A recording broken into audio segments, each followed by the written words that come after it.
ವಿಶ್ವಮಂಗಳೇ ದೇವಿ ಚ ವಿಶ್ವವಿದ್ಯಾ ವಿನೋದಿನಿ ಲೋಕಮಾತಾ ನಮಸ್ತುಭ್ಯಂ ಭದ್ರಕಾಳಿಯೇ ನಮಃ. ನಾನು ನಿಮ್ಮ ನಾಗರಾಜ್ ಶಾಸ್ತ್ರಿ ಮಾಡುವ ನಮಸ್ಕಾರಗಳು.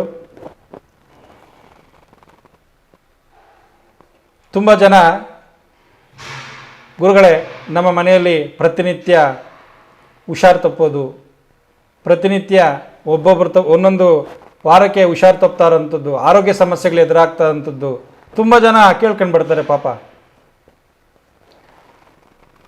ಇಂಥ ದಿವಸ ಹೋಗಿದ್ದಿಲ್ಲ ಸ್ವಾಮಿಗಳ ಹಾಸ್ಪಿಟ್ಲಿಗೆ. ನಾವು ಪ್ರತಿನಿತ್ಯ ಸಣ್ಣ ಪುಟ್ಟ ಏನೋ ಒಂದು ಕಾಯಿಲೆ ಇರ್ತದೆ, ಮನೆಯಲ್ಲಿ ನೆಮ್ಮದಿನೇ ಇಲ್ಲದ್ರೆ ಹೊರಟೋಗಿದೆ ಸ್ವಾಮಿ, ಏನು ಮಾಡೋದು ಇದಕ್ಕೆಲ್ಲ? ಈಗ ನಾವು ಹುಷಾರಿಲ್ಲದೆ ರೆಡಿ ಆದರೆ ಇನ್ನೊಬ್ಬರು ಮಲಗಿರ್ತಾರೆ, ಆರೋಗ್ಯ ಸಮಸ್ಯೆಗಳು ಎದುರನ್ನೇ ಆಗ್ತಾ ಇರ್ತದೆ ನಮ್ಮ ಉದ್ದಕ್ಕೂ, ಜೀವನ ಉದ್ದಕ್ಕೂ. ಸ್ವಾಮಿ ಇದಕ್ಕೆ ಪರಿಹಾರನೇ ಇಲ್ವಾ? ಏನು ಮಾಡಿದ್ರೆ ಪರಿಹಾರನೇ ಇಲ್ವಾ ಅಂತಂದಾಗ ತುಂಬ ಜನ ಪಾಪ ಕೇಳ್ತಾರೆ, ಗುರುಗಳೇ ಇದಕ್ಕೆ ಪರಿಹಾರನೇ ಇಲ್ವಾ, ಆರೋಗ್ಯ ಸಮಸ್ಯೆಗಳು ಪರಿಹಾರ ಮಾಡ್ಕೊಬೇಕಂತಂದರೆ. ನೋಡಿ, ಯಾಕೆ ಈ ಥರ ಆರೋಗ್ಯ ಸಮಸ್ಯೆಗಳು ಮನೆಯಲ್ಲಿ ಎದುರಾಗ್ತದೆ ಅಂತಂದರೆ, ನಾವೇನು ಮಾಡ್ತೀವಿ ಅಂತಂದರೆ,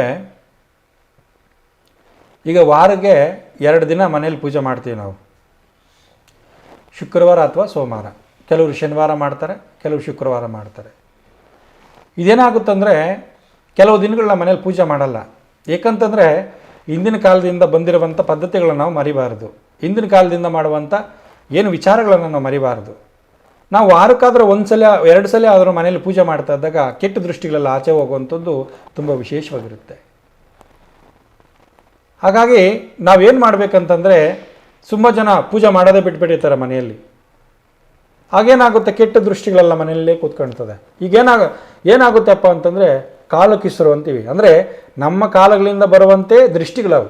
ಈಗೆಲ್ಲ ಹೊರಗಡೆ ಓಡಾಡ್ಕೊಂಬಂದಿರ್ತೀವಿ, ಎಲ್ಲೋ ಒಂದು ಕಡೆ ಹೋಗಿರ್ತೀವಿ, ನಾವು ಮನೆಗೆ ಬಂದಿದ ತಕ್ಷಣ ಕಾಲು ತೊಳೆಯಲ್ಲ, ಸೀದಾ ಮನೆಗೆ ಹೋಗ್ತೀವಿ. ಅಲ್ಲೆಲ್ಲ ಓಡಾಡ್ಕೊಂಬಂದು ಸೀದಾ ಮನೆಗೆ ಹೋಗಿ ಮನೆಯೆಲ್ಲ ಓಡಾಡ್ಕೊಂಬಂದ್ಬಿಡ್ತೀವಿ. ಆ ಕಾಲು ದೃಷ್ಟಿ ಅಂತೀವಿ ನಾವು. ಕಾಲಿಂದ ಬರುವಂಥ ಧೂಳದಿಂದ ನಮ್ಮನೇಲಿ ಹಲವಾರು ಸಮಸ್ಯೆಗಳು ಎದುರಾಗುವಂಥದ್ದು ತುಂಬ ವಿಚಾರ ಆಗಿರ್ತದೆ. ಯಾಕಂತಂದರೆ ಎಲ್ಲೋ ಒಂದು ಏನೋ ಮಂತ್ರ ಸಾಕಿರ್ತಾರೆ, ಏನೋ ಒಂದು ಬೇರೆಯವ್ರ ಬಗ್ಗೆ ಕೆಟ್ಟದ್ದು ಹಾಕಿರ್ತಾರೆ. ಅದನ್ನು ನಾವು ತುಳ್ಕೊಂಡು ಮನೆಗೆ ಬಂದುಬಿಡ್ತೀವಿ, ಕಾಲು ತೊಳ್ಕೊಂಬರಲ್ಲ. ನೀವು ಫಸ್ಟ್ ಮಾಡಬೇಕಾಗಿರೋದಿದೆ, ಎಲ್ಲೇ ಆಚೆ ಓಡಾಡ್ಕೊಂಬರ್ರಿ, ಮನೆಗೆ ಕಾಲು ತೊಳ್ಕೊಂಡು ಮನೆ ಒಳಗೆ ಬನ್ನಿ. ಅದೊಂದು ನೀವು ಜೀವನದಲ್ಲಿ ಅಳವಡಿಸ್ಕೊಳ್ಳಿ. ಹಿಂದಿನ ಕಾಲದಲ್ಲಿ ಕಾಲು ತೊಳೆದು ಮನೆಗೆ ಬರುವಂಥದ್ದು ವಿಶೇಷ ಇತ್ತು. ಮತ್ತು ಏನಪ್ಪ, ಆಗಾಗ ಮನೆಯಲ್ಲಿ ಗೋಮೂತ್ರವನ್ನು ತಂದು ನೀವು ಮನೆ ಒರೆಸಬೇಕಾದ್ರೆ ಒಂದು ಸ್ವಲ್ಪ ಹಾಕಿ ಮನೆಯಲ್ಲಿ ಒರೆಸಿ. ಮತ್ತು ಗುಗ್ಗಳ ಅಂತ ಸಾಂಬ್ರಾಣಿ ಬರುತ್ತೆ, ವಿಶೇಷವಾಗಿ ಗಂಧಿಗೆ ಅಂಗಡಿ ಸಿಗುತ್ತೆ. ಗುಗ್ಗಳ ಅಂತೇಳಿ ಕೊಡ್ತಾರೆ. ಗುಗ್ಗಳ ಅಂತ ಕೇಳಿ ಒಂದು 100 ಗ್ರಾಮ್ 50 ಗ್ರಾಮ್ ತಗೊಂಬಂದು, ಈ ಯಾವಾರ ಪೂಜೆ ಮಾಡ್ತಿರೋ, ಶುಕ್ರವಾರ ಅಥವಾ ಮಾಡ್ತೀವೋ, ಶನಿವಾರ ಮಾಡ್ತೀರೋ ಅಥವಾ ಸೋಮವಾರ ಮಾಡ್ತೀವೋ, ಆ ಪೂಜೆ ಆದ ನಂತರ ಮನೆಯಲ್ಲೆಲ್ಲ ಸಾಂಬ್ರಾಣಿ, ಆ ಗುಗ್ಗಳದ ಸಾಂಬ್ರಾಣಿಯನ್ನು ಮನೆಯ ಮೂಲೆಗೂ ಕೊಡಿ. ಮನೆ ಮೂಲೆಗೂ ಕೊಟ್ಟಾಗ ಆ ಕೆಟ್ಟ ದೃಷ್ಟಿ ಆಚೆ ಹೋಗ್ತದೆ, ಮನೆಯಲ್ಲಿ ರೋಗಗಳು ಕಡಿಮೆ ಆಗ್ತದೆ. ಅತಿ ಶೀಘ್ರದಲ್ಲಿ ಇವೆಲ್ಲ ಪರಿಹಾರ ಆಗುವಂಥದ್ದು ತುಂಬ ವಿಶೇಷವಾಗಿರುತ್ತೆ. ಸಾಮಾನ್ಯವಾಗಿ ಈ ಗದ್ಗೆ ಅಂಗಡಿಯಲ್ಲಿ ಸಿಗುತ್ತೆ, ಗುಗ್ಗಳ ಅಂತೀವಿ ಅದನ್ನು, ಸಾಂಬ್ರಾಣಿ ಅಂತ ಗುಗ್ಗಳ. ಅದನ್ನು ತಂದು ನೀವು ಸೋಮವಾರ ಪೂಜೆ ಮಾಡಿದಾಗ ಒಂದು ಬೆಂಕಿ ಕೆಂಡವನ್ನು ಮಾಡಿ, ಆ ಕೆಂಡದ ಮೇಲೆ ಆ ಸಾಂಬ್ರಾಣಿಯನ್ನು ಹಾಕಿ ಮನೆಯೆಲ್ಲ ನೀವು ಈ ಥರ ಮಾಡ್ಕೊಂಡು ಬಂದಾಗ ಯಾವುದೇ ಕಾರಣಕ್ಕೂ ನೀವು ಆರೋಗ್ಯದಿಂದ ನರಳೋದಿಲ್ಲ, ಆರೋಗ್ಯ ಸಮಸ್ಯೆಗಳಾಗಲ್ಲ, ಮನೆಯಲ್ಲಿ ದೃಷ್ಟಿದೋಷಗಳು ಬರಲ್ಲ, ಯಾವುದೇ ಒಂದು ಕಾಲ ಕಿಸರು ಕೂಡ, ನಿಮ್ಮಲ್ಲಿ ಪಾದದ ಕಿಸರು ಕೂಡ ಸಗಲ್ಲ, ನಿಮ್ಮ ತಾಕಲ್ಲ.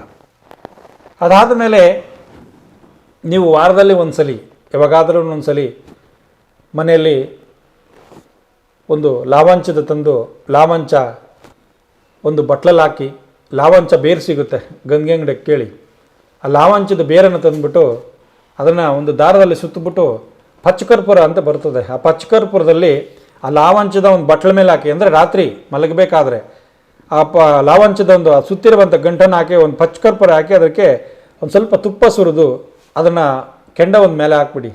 ಅದು ನಿಧಾನವಾಗೆಲ್ಲ ಮನೇಲಿ ಸ್ಪ್ರೆಡ್ ಆಗ್ತಾ ಇರ್ತದೆ. ಹಾಗಾದಾಗ ಯಾವುದೇ ಒಂದು ರೋಗಗಳಿದ್ದರೂ ಸಹ ಅತಿ ಶೀಘ್ರದಲ್ಲಿ ಪರಿಹಾರ ಆಗ್ತದೆ. ಆ ವಾತಾವರಣಕ್ಕೆ, ಮನೆ ವಾತಾವರಣ ಚೇಂಜ್ ಆಗ್ತದೆ.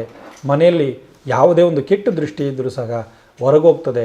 ಆರೋಗ್ಯವನ್ನು ಸುಧಾರಿಸುವಂಥದ್ದು ಬಹಳಷ್ಟು ಶಕ್ತಿ ಇರುವಂಥದ್ದು. ಇವೆಲ್ಲ ಮಾಡ್ಕೊಳ್ತಾ ಬನ್ನಿ, ಆಗ ಯಾವುದೇ ಆರೋಗ್ಯ ಸಮಸ್ಯೆಗಳು ನಿಮ್ಮನ್ನು ಕಾಡಲ್ಲ, ಯಾವುದೇ ಒಂದು ತೊಂದರೆಗಳು ನಿಮ್ಮನ್ನು ಕಾಡಲ್ಲ. ಸತತವಾಗಿ ಆ ದೇವಿಯ ಒಂದು ಅನುಗ್ರಹ ಇರ್ತದೆ. ಎಲ್ಲರಿಗೂ ಒಳ್ಳೆಯದಾಗಲಿ. ಸರ್ವೇ ಜನ ಸುಖಿನೋ ಭವಂತು.